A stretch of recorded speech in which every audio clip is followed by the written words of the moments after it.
ngebawain ke arah lapu-lapu untuk ngejar ke arah Cloud dan juga bahayanya sih. Tapi Tamus ini lumayan berbahaya karena kebetulan ketika kita berbicara early game, belum ada yang bisa menumbangkan secara instan dari kubu Onyx. Sehingga menunggu dulu, entah untuk Hayabusanya, entah untuk Cloud-nya bermain menuju ke arah late game. Assassin play akan dijalankan oleh Onyx. Dan kali ini badannya ada di tangan dari Boots. Precious Wave mungkin bisa menjadi jawaban ketika burst damage adalah sebuah malapetaka dari kubu Tamus. Front to back kah yang akan dibawakan dari sisi Onyx melihat adanya Cloud dan juga Hayabisa. Seharusnya. Yang bisa mengincar ke arah lini belakang. Dan AP Brand, mereka memang sedang leading 1 poin dari tim Onyx. Skor 2-1 diamankan oleh tim Filipina, tapi game keempat masih menjadi celah yang besar untuk diamankan oleh tim Onyx. Lemes dikit nggak apa-apa, tapi kita harus tetap semangat untuk mendukung Onyx. Jadi Sonic dari Sabang sampai Maroke, mana tepuk tangannya? Let's go! Harus tetap semangat, harus tetap optimis kita bisa mendapatkan game kali ini. Lemes dikit nggak ngaruh. Lepas dikit nggak ngaruh. Ngaruh, karena masih ada banyak game yang bakal kita jalankan. Ingat ini best of 7. Dan tentunya untuk menggapai 4 poin itu bukan hal yang mudah.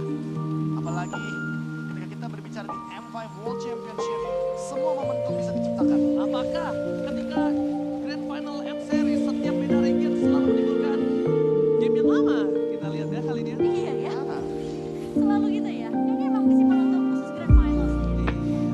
Oke, tapi pergerakan dari Onyx sekarang yang mulai terlihat memang agak sedikit agresif.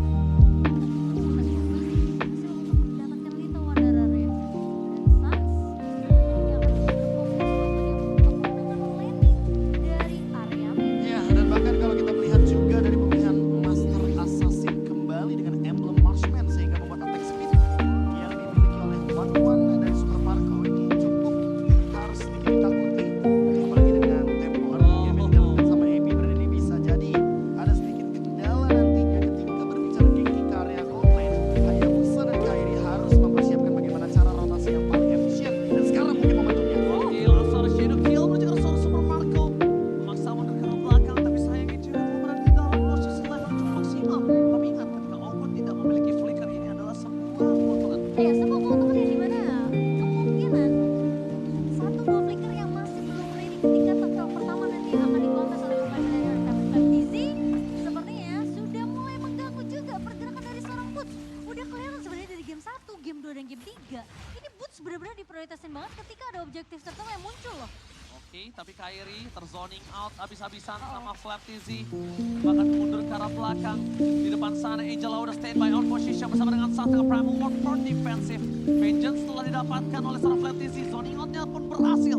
Bersama dengan Hardcut yang merasuki tubuh dari Flap TZ. Oh, kayaknya Onyx ingin bermain dengan tempo high tech. Bahkan walaupun Giboy memiliki Divine Judgment, dia agak buru-buru loh untuk menggunakan Divine Judgment-nya, kecuali dengan skill yang Giboy miliki. Ini adalah timing yang tepat, tapi Owen seperti sudah hadir di sana. Dan kalau numbangin Ogun sekarang juga gak bakal cukup damage-nya. Entah kenapa aku ngerasa ya, setiap kali Onyx nih pengen coba untuk ngasih pressure ke arah pemain manajer ini, AP Brand tuh malah menjauh lebih galak gitu loh.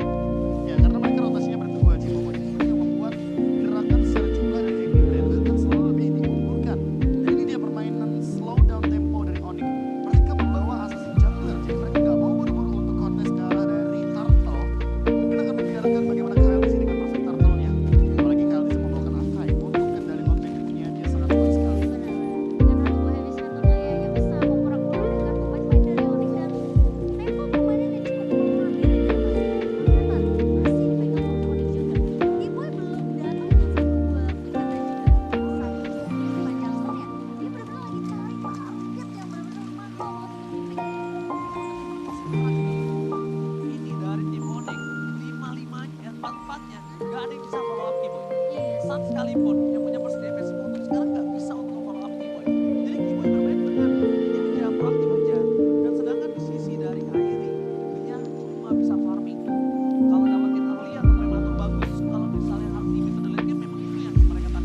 kali ini meskipun kita ngelihat satu buat turtle yang baik tapi Sans, flicker yang begitu manis menyelamatkan hidupnya. Tiga pemain dari Happy Brand benar-benar nge-pressure di area atas. Sans mencoba untuk melakukan clear secepat mungkin sehingga tidak akan ada yang bisa melakukan pick off dan bahkan turret di area atas masih bisa berdiri kokoh. Aku nggak mikirin turret sih, aku mikirin Kairi tanpa Purple Buff kali ini. Dia akan cukup struggle sekali loh. Iya, masalahnya lane jauh kemungkinan besar akan dipegang oleh cewek sehingga harus ada dua space yang diciptakan oleh Onyx. Entah nantinya Kairi akan bermain dengan split push atau jangan-jangan cewek yang akan bener-bener ditemenin entah sama Keyboy, entah sama Boots juga. Karena kalau kita melihat dari segi item, kali ini dengan permainan split push Kairi memang memiliki Hunter Strike. Tapi menurutku itu belum cukup karena si Halberd adalah solusi dari AP Brand dengan hero heal up-nya dan hero-hero tebal di lini depan. Oke, di depan sana mengucap nampaknya dari Flat Dizzy akan selalu membawa damage yang sangat besar banget buat suppress wardnya for nothing. Gak akan ada satu pun yang bisa di breakdown untuk saat ini. Wah, sekarang Onyx mereka udah mulai dipukul mundur perlahan tapi pasti Happy Brand mereka benar-benar berfokus banget untuk memajukan dan bahkan bisa dibilang ini semua lane ini pegang kontrolnya. Tapi utama mereka mid lane pasti. Pasti, karena dia ingin ngebuka, dia akan ngebungkek. Gimana caranya sekali lagi ekspedisi Happy Brand ini free full ke arah Purple. Ya, lihat juga bagaimana cover dari cewek dia bermain dengan metode 1-3-1 dan ganti-gantian. Kairi tadinya di bawah, sekarang Kairi jadi top lane. Memaksa untuk Flap Dizzy join juga di top lane sehingga tim fightnya jadi 5 lawan 4. Oke, di fightnya kali ini Momocan kita bakal menyaksikan di mana cewek Pocket Damage sudah mulai berasa mencoba untuk menang ke posisi dari seorang bos. Flicker for defensive dan banget. Oh my god! Hey, No, What happened? sabar. bentar, gini. Posisinya 5 lawan 4. Ada satu crossbow of tank yang mungkin terbuka di sana secara pasif. Dan timing dari pause-nya bener-bener kayak patah banget di momen turtle soalnya. Iya dan itu turtle tinggal cepret-cepret Ya aja. masalahnya Flap Dizzy-nya udah memakan umpan. Ya, Udah ke atas. Iya, sudah dimakan umpannya oleh Kairi ketika momentum tersebut. Dan kita akan melihat di fight 4 lawan 5 akan seperti apa dari kedua belah tim di area turtle. Bentar. Tapi aku nggak tahu ini harusnya ketika tim Onyx nggak ada yang angkat tangan sama sekali. Kayaknya technical pass bukan dari Onyx harusnya. Bentar. Kita lihat Ya, masih aman seperti dari Onyx. Oke, harusnya bukan dari Onyx tadi technical issue-nya. Kita nggak tahu dari mana technical issue-nya. Tapi ketika mereka sudah kembali lagi dengan adanya handphone mereka masing-masing, dengan ROG phone mereka, harusnya mereka udah siap. Dan di sini juga aku nggak ngelihat Happy Brand ada technical issue. Jadi kita masih menunggu informasi dari Bapak Produser ya Iya. tentang apa yang terjadi. Karena nggak bisa Karena di kita momen yang tentukan. bener-bener krusial juga tuh tadi. Wah, Itu krusial. turtle sih di bawah 4.000 ya HP-nya ya. Gua aja sampai kaget lo. Nggak dengar gue ngomong what? Iya. What happened? Gua sampai keluar tuh. Aku bahasa Inggris. sampai bener-bener nunggu itu siapa yang dapetin turtle-nya tuh. Oke. Marshall, Kalau Marshall dari kiri harusnya tadi dari Onyx. dari sisi Onyx ya. Iya harus dari sisi Onyx. Oh, turtle play-nya ke AP Brand. Oh my god, tapi di sana Bones berhasil ter-take down. Permasukan ada tim Onyx, mereka terperangkap 3 orang hilang. Triple kill from Super Marco. Mencoba mendapatkan Maniac, tapi nampaknya Super Marco too strong kali ini. Wah, ada 3 pemain dari Onyx hilang, Be. What's going on? Ya, pause yang terjadi juga mempertanyakan juga bagaimana apa yang terjadi juga di area turtle. Dan bahkan kalau kita lihat yang last hit dari turtle-nya kemungkinan besar tadi ada di Q kayaknya. Atau bahkan jangan-jangan di retribution dari Khaleesi karena Khaleesi-nya baru menggunakan retribution sekarang. Wah, dengan tumbangnya turun di area mid. Ini yang dikatakan sama Ranger Mas sudah mulai kejadian Happy Brand akan masuk ke area objektif dan bahkan bisa dibilang jungle dari tim Onyx. Nah ini tim fight yang tadi ya. Fight, heavy spin, bahkan counter setup yang dijalankan oleh teman-teman dari AP Brand. Ya benar, last hit-nya ada di view. Oke, berarti tadi kondisinya adalah di mana sekarang Kairi pun juga gak punya coach Shadow macam. Retribution dari kedua jungler tidak digunakan soalnya. Iya, dan udah dibengkek kali ini. Ekspedisi Jungle udah pasti akan lancar menuju ke arah Purple Buff dari Kairi. Dan Kairi kali ini dengan hit dari side lane-nya gak tahu masih kemakan apa enggak sama Flat Dizzy. Onyx mereka struggle banget di menit ke-8 ya memang sebenarnya ini mereka selalu kuat untuk di area artinya. Dan cewek, menangkap ada satu pemain Khaleesi. Di mana Khaleesi akan dipukul mundur aja efek dari fight memang sempat menghantui Khaleesi namun Khaleesi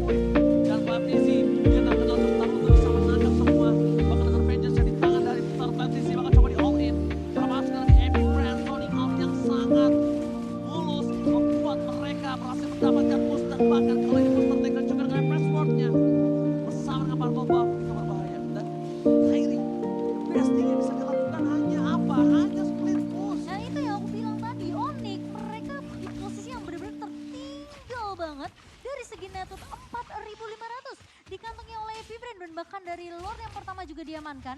So mau nggak mau mereka cuma bisa mainin landing jauh dari dua pemain yaitu Cewek dan juga Kairi.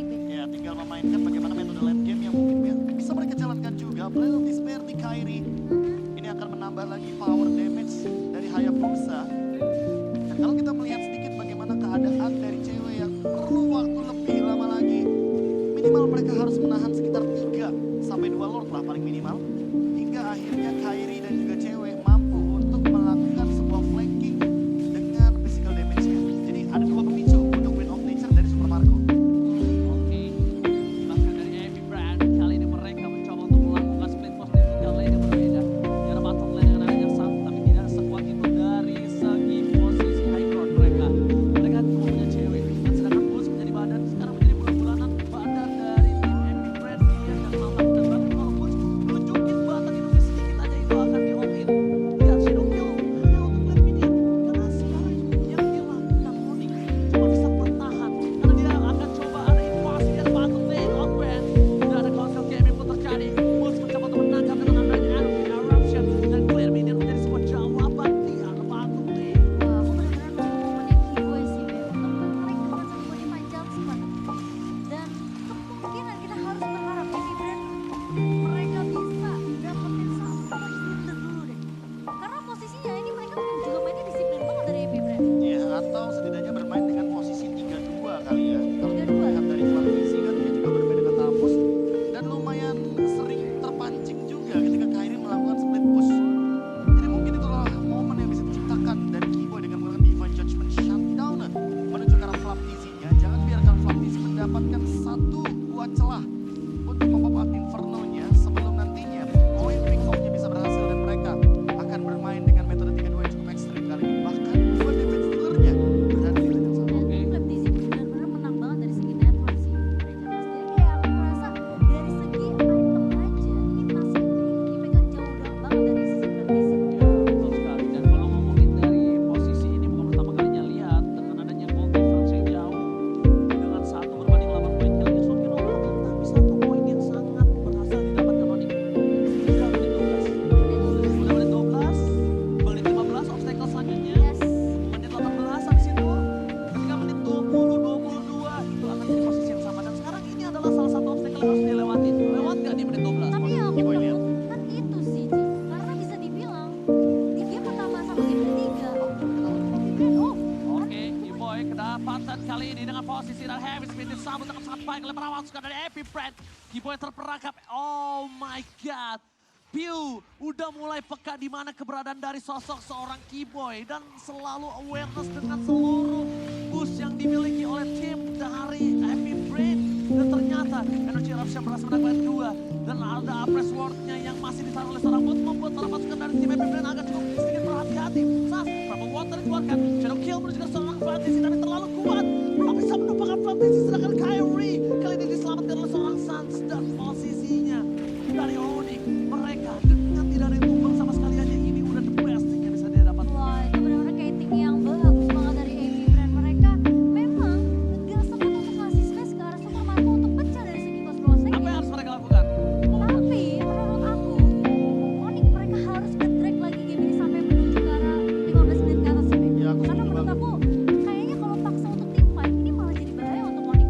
Bahkan di atas menit 18 deh, melihat graf yang dibawakan oleh Onyx, apalagi single target of moment itu bisa terjadi ketika Happy Brand benar-benar dalam keadaan terpisah atau setidaknya hardguard sudah digunakan terlebih dahulu dan kemudian formasi defense 4-1 yang akan dibawakan oleh teman-teman dari Onyx ketika Kairi akan mencari sebuah space di lane jauh. Tapi nampaknya Kyrie juga pun harus dipanggil mundur ke arah belakang karena posisi dari tim Heavy Brand mereka telah berkumpul menjadi satu di depan sana.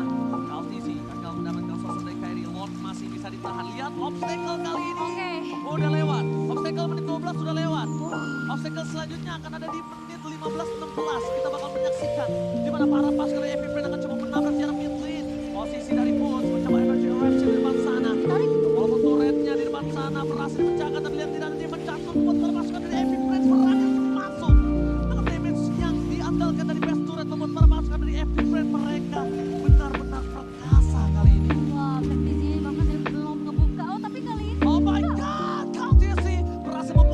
take down di sana Satin dan Bencana. Onyx Indonesia. Mereka berada dalam kondisi yang tidak baik-baik saja. Mungkin dia setelah dikeluarkan dari Super Marco Breakin dan terjaga dengan baik. Base-nya dia nggak boleh apapun terjadi. Dan Super Marco pun terpaksa dan belajar dengan top cewek. Monster takedown dan bisa selamatkan. Hero kill belum bisa melakukan Verminion. Bahkan dia masuk lane. Wow, 100%. 100% dengan Blade Armor juga di tangan dari teman-teman tim AB Brand. Lihat juga Immortality dan bahkan Golden Helmet yang menjadi opsi. Sehingga kecil masih banyak. Iya. Momennya kita patah banget. Dan lagi-lagi, selalu di bawah menit 15 menit. 14 menit aja. Ini dapat dari ini yang Iya. satu poin kill yang benar. Gimana banget sih depannya? Iya. Jadi kita maksimal. Bahkan kalau lihat dari semua tim jangan lihat Impact dari Brand. Impact versus Vitality adalah jawaban dari AB Brand. Apakah otot harus dibalas dengan otot juga dari Jamas? Karena kalau kita lihat dari AB Brand, empat tim yang dia jalankan, otot semua.